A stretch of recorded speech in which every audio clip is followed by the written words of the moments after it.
வணக்கம் வெற்றியறிவோம். So TNPSC group 4 எக்ஸாம்ஸுக்கு படிச்சுட்ருக்க எல்லாருக்கும் வாழ்த்துக்கள். இன்னும் குரூப் 4 எக்ஸாமுக்கு 65 நாள் கூட இல்லைங்க. ஸோ இந்த ஒரு குரூஷியலான டைமில் நீங்கள் சில பாடங்களை கண்டிப்பாக படித்தே ஆகணும்.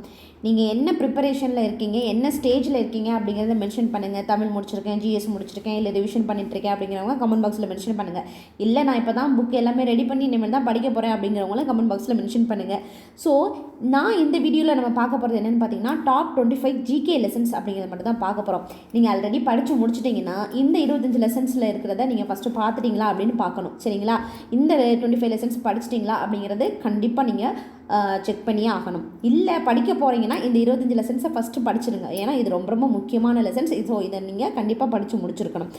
இல்லை நான் இனிமேல் தான் படிக்க போகிறேன் அப்படின்னா இந்த 25 லெசன்ஸை உங்களுடைய செக்லிஸ்ட்டில் வச்சுக்கோங்க. படிக்கும்போது இதோட ஸ்டார்ட் பண்ணுங்கள். ஸோ அது என்னென்ன 25 லெசன்ஸ் அப்படின்னு பார்க்கறதுக்கு முன்னாடி நம்ம சேனல் சப்ஸ்கிரைப் பண்ணலைன்னா சப்ஸ்கிரைப் பண்ணிக்கோங்க. பக்கத்தில் கூடிய பெல் ஐக்கனை கிளிக் பண்ணி ஆல் ஆப்ஷனை எனேபிள் பண்ணிக்கோங்க. ஸோ வெற்றிடியும் டிஎன்பிஎஸ்சி குரூப் 4 எக்ஸாம் 2024. ஸோ இந்த இதில் நம்ம பார்க்க போகிறது டாப் 25 லெசன்ஸ் அப்படிங்கிறது இந்த வீடியோவில் பார்ப்போம். உங்களுக்கு யூனிட் வைஸில் இருக்கும். ஸோ இது வந்து பார்ட் 1 வீடியோ தான். பார்ட் 2 வீடியோ இது போல் வேணும் அப்படின்னா அடுத்து ஒரு 25 லெசன்ஸ் கொடுப்பேன். ஸோ அதில் நீங்கள் பார்த்துக்கலாம். ஸோ இந்த 2 லெசன்ஸ், இந்த 2 வீடியோ கம்பேர் பண்ணி இதில் இருக்கக்கூடிய 25 அதில் இருக்கக்கூடிய 25 லெசன்ஸ் நீங்கள் இதை படிச்சிட்டிங்கனாலே சூப்பர். ஓகே, நம்ம ஓரளவுக்கு முக்கியமான லெசன்ஸ்லாம் முடிச்சிட்டோம் ஜிஎஸ்சில் அப்படிங்கிறது உங்களுக்கு ஒரு தெம்பு வரும். ரைட்டா?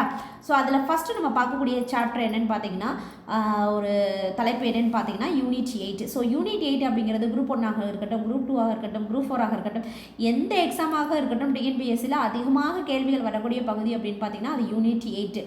நீங்கள் லாஸ்ட்டாக குரூப் 1 எக்ஸாம் இருக்குது. இப்போ குரூப் 1 எக்ஸாம் நோட்டிஃபிகேஷன் கொடுத்துருக்காங்க. ஸோ லாஸ்ட் இயர் உங்களுக்கு குரூப் 1 கொஸ்டின்ஸ் டவுன்லோட் பண்ணி பாருங்கள். So TNPSC group 2 model question paper கொடுத்தாங்க இல்லையா, அதை டவுன்லோட் பண்ணி பாருங்கள். ஸோ கிட்டத்தட்ட 38லேருந்து 42 கொஸ்டின்ஸ் வந்து யூனிட் 8லேருந்து தான் கேட்குறாங்க குரூப் 1 ஸ்டாண்டர்டில். இது குரூப் 2 ஸ்டாண்டர்ட்லேயே ஒரு 30-35 கொஸ்டின்ஸ் கேட்குறாங்க. குரூப் 4 ஸ்டாண்டர்டில் உங்களுக்கு 15லேருந்து 18 கொஸ்டின்ஸ் கிட்ட வருது.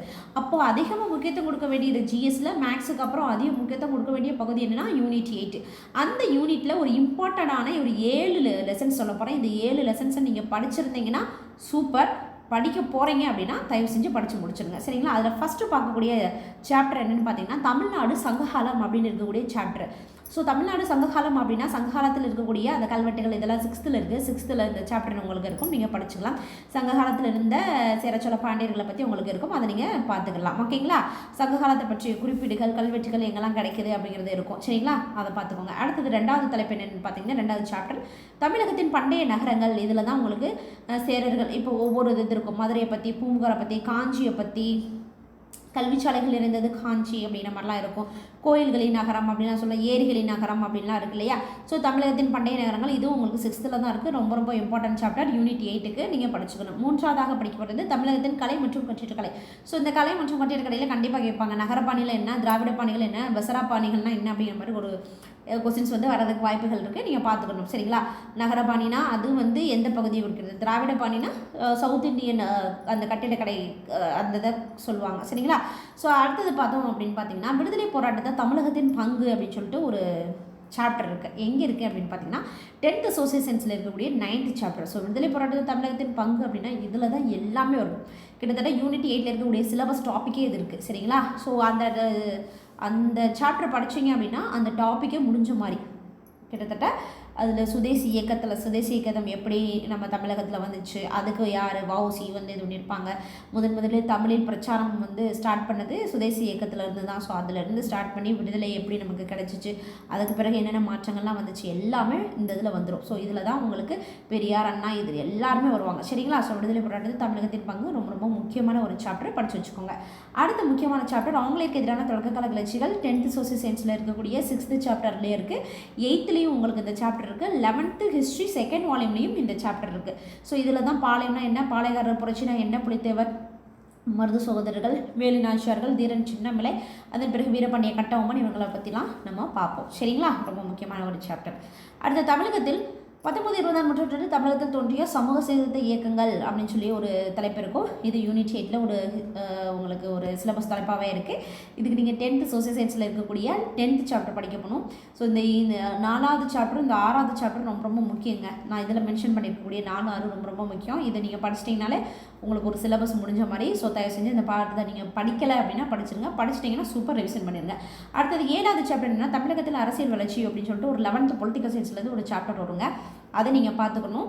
ஏன்னா அரசியல் வளர்ச்சி அப்படின்னா ஃபஸ்ட்டு உங்களுக்கு நம்ம நீதி கட்சின்னு சொல்லுவோம். ஸோ நீதி கட்சி தோற்றத்துக்கு முன்னாடி முதலாக ஒரு தோன்றி ஒரு அரசியல் அமைப்பு அப்படிங்கிற மாதிரி சென்னை மகாஜன சங்கம், ஓகேங்களா, சென்னை மகாஜன சபை, அதுலேருந்து தோன்றி அது அப்படியே இந்திய தேசிய இயக்கத்தோடைய உங்களுக்கு கொஞ்சம் அந்த காங்கிரஸோட கொஞ்சம் கனெக்ட் பண்ணி அப்படியே இந்த பக்கம் 1916 வந்து திராவிட வாசிகள் சங்கம், சென்னை வாசிகள் சங்கம், அதன் பிறகு படிப்பவர்களுக்கு ஒரு தனி விடுதி, அப்புறம் வந்து நீதி கட்சி யாரால் தொடங்கப்பட்டது 3 பேர், அவங்க என்னென்ன பத்திரிக்கை வச்சுருந்தாங்க, எந்த மொழி, தெலுங்கில் என்ன, தமிழில் என்ன, ஆங்கிலத்தில் என்ன.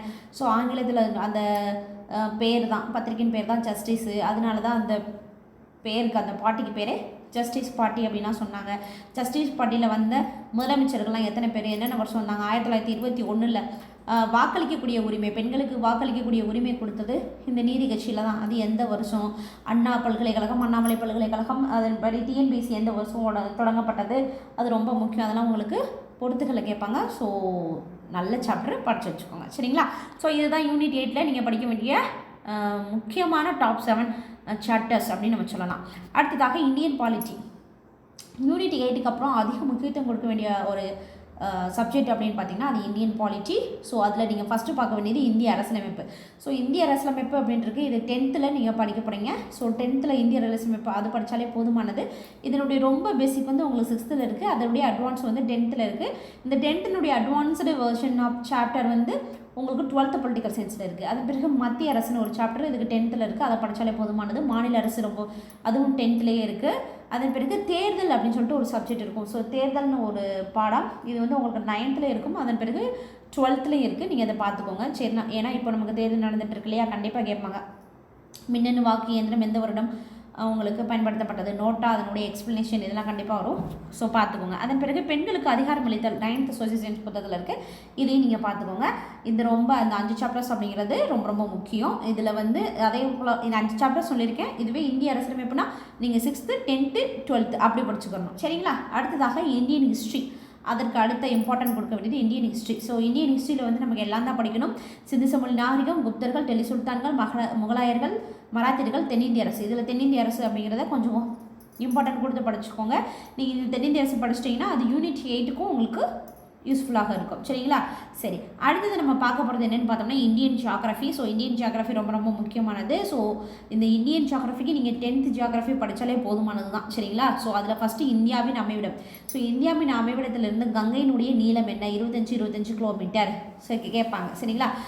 உங்களுக்கு தீபகற்ப இந்தியாவில் கிழக்கு நோக்கி பாயக்கூடிய ஆறுகள் என்ன, மேற்கு நோக்கி பாயக்கூடிய ஆறுகள் என்ன. ஸோ இதெல்லாம் நமக்கு பொறுத்தவரையில் கேட்கலாம்.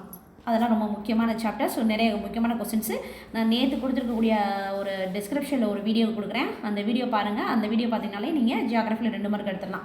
ஸோ அடுத்ததாக இந்தியாவின் 2வது சாப்டர் வந்து பாருங்கள், இந்தியாவின் மக்கள் தொகை, போக்குவரத்து, தகவல் தொடர்பு, அந்த சாப்டர். இது வந்து 10th சோசியல் சயின்ஸில் இருக்கக்கூடிய 5th சாப்டர். ஸோ ஃபஸ்ட்டு சாப்டருக்கு அப்புறம் 5th சாப்டர் ஏன் கொடுக்குறேன் அப்படின்னா இதில் வந்து நிறைய கொஸ்டின்ஸ் கேட்குறாங்க. ஸோ பார்த்துக்கோங்க. மக்கள் தொகை எவ்வளோ, மக்கள் தொகை அடர்த்தி என்ன, போக்குவரத்து, நீர்வழி போக்குவரத்து, சாலை வழி போக்குவரத்து, ரயில் வழி போக்குவரத்து, நிறைய கொஸ்டின்ஸ் வரும்.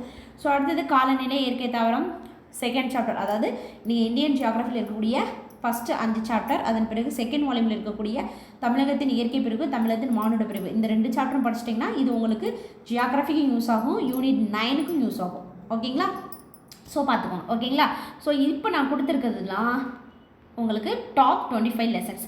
இது போக உங்களுக்கு இன்னும் மீதமும் அந்த உங்களுக்கு சப்ஜெக்ட் வைஸ் வேணும் அப்படின்னா கமெண்ட் பாக்ஸில் மென்ஷன் பண்ணுங்கள். அடுத்த 25 லெசன்ஸோடு உங்களை சந்திக்கிறேன்.